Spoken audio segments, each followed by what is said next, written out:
আসসালামু আলাইকুম ওয়া রাহমাতুল্লাহ। প্রিয় দর্শক, আপনারা সকলে কেমন আছেন? আশা করি ভালো আছেন। দেশ কিংবা প্রবাসে থাকা সকল ব্যাংক গ্রাহকদের জন্য এটি একটি মহা গুরুত্বপূর্ণ নিউজ। বিশেষ করে প্রাইম ব্যাংকের যত গ্রাহক আছে তাদের জন্য এটি একটি আকর্ষণীয় নিউজ। অবশ্যই পুরো ভিডিওটি দেখবেন। আপনার টাকা স্টার্টআপে 8 কোটি টাকা ঋণ দেবে প্রাইম ব্যাংক। ঋণ নিতে হলে আপনাদেরকে কী কী কাগজপাতি লাগবে, কী করতে হবে, আসুন বিস্তারিত জেনে নিই। প্রিয় দর্শক, আপনারা যদি আমাদের চ্যানেলটিতে একদম নতুন হয়ে থাকেন তাহলে অবশ্যই চ্যানেলটিতে লাইক, কমেন্ট, শেয়ার করে সাবস্ক্রাইব করে পাশেই থাকবেন। আসুন বিস্তারিত জেনে নেওয়া যাক। স্টার্টআপ প্রতিষ্ঠান উদ্যোক্তাদের সর্বোচ্চ 8 কোটি টাকা ঋণ দেবে বেসরকারি খাতের ব্যাংক প্রাইম ব্যাংক।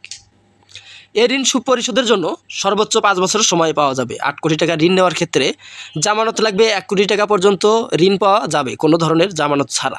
মূলত নির্দিষ্ট সময়ের মধ্যে কিস্তিতেই এই ঋণ পরিশোধ করা যাবে। গত বছরের জুলাই মাসে বাংলাদেশ ব্যাংক স্টার্টআপ খাতের নতুন নীতিমালা করেছে। নীতিমালায় বাংলাদেশ ব্যাংক ও ব্যাংকগুলোর মুনাফা অর্থ দিয়ে প্রায় 1200 কোটি টাকার তহবিল গঠন করা হয়। তহবিল থেকে স্টার্টআপ প্রতিষ্ঠান 4% সুদে সর্বোচ্চ 8 কোটি টাকা পর্যন্ত ঋণ পাবে। এই তহবিলের আওতায় ঋণ দেবে প্রাইম ব্যাংক। প্রাইম ব্যাংকের অতিরিক্ত ব্যবস্থাপনা পরিচালক এমডি এম নাজিম চৌধুরী বলেন, স্টার্টআপ উদ্যোক্তাদের জন্য শুধু ঋণ দেওয়াই নয়, বরং প্রয়োজনীয় গাইডলাইন, মেন্টরশিপ, ব্যবসা পরিচালনার সহায়তা প্রয়োজন সেটিও দেবে তারা। এতে করে বাংলাদেশ ব্যাংকের ঝুঁকিও কমে আসবে। এই স্কিমের মাধ্যমে শুধু ঋণ নয়, বরং ইকুইটি ও মূলধন বিনিয়োগের সুযোগ রাখা হয়েছে। ঋণের জন্য কী কী কাগজ লাগবে আসুন জেনে নিই। প্রাইম ব্যাংকের এই স্কিমে সর্বোচ্চ 1 কোটি টাকা ঋণ দেবে। মূলত 4% সুদ হারে টার্ম লোন সুবিধার মাধ্যমে এই ঋণ দিচ্ছে প্রাইম ব্যাংক। সেবা ও প্রযুক্তি উদ্ভাবন করতে তাদের এই ঋণের জন্য বিবেচনা করা হবে। এছাড়া যেসব স্টার্টআপ প্রতিষ্ঠান তাদের পণ্য বাজারজাতকরণে নতুনত্ব এনেছে তাদের এই ঋণের জন্য অধিকার দেওয়া হবে। এছাড়া ব্যবসায়িক সম্প্রসারণযোগ্য, বাণিজ্যিকভাবে টেকসই এবং বিনিয়োগে মুনাফা করতে সক্ষম হবে।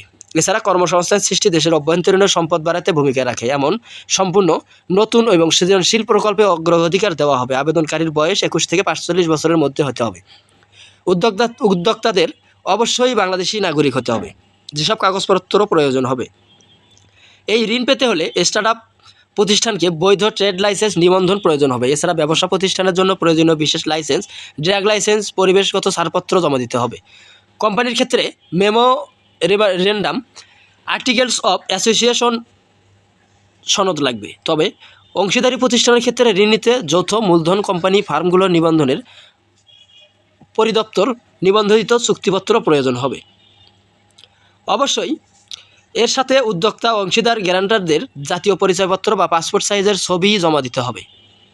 প্রাইম ব্যাংকের অতিরিক্ত ব্যবস্থাপনা পরিচালক এম নাসিম চৌধুরী বলেন, স্টার্টআপের জন্য এই ঋণের বাইরে কিছু সহায়তা রাখা হয়েছে। নতুন উদ্যোক্তা অনিশ্চয়তা, অভিজ্ঞতার ঘাটতি থাকায় ঋণ অনুমোদন প্রক্রিয়া নমুনি বাস্তবভিত্তিক রাখা হয়েছে। এর সঙ্গে প্রেস পিরিয়ড বা নমুনির কিস্তি সুবিধা, পরামর্শ, নেটওয়ার্কিং সাপোর্ট দেওয়া হবে। প্রিয় দর্শক, আজকের মতন এই পর্যন্তই থাকছে। পরবর্তীতে সব নিউজ পেতে আমাদের সঙ্গেই থাকুন।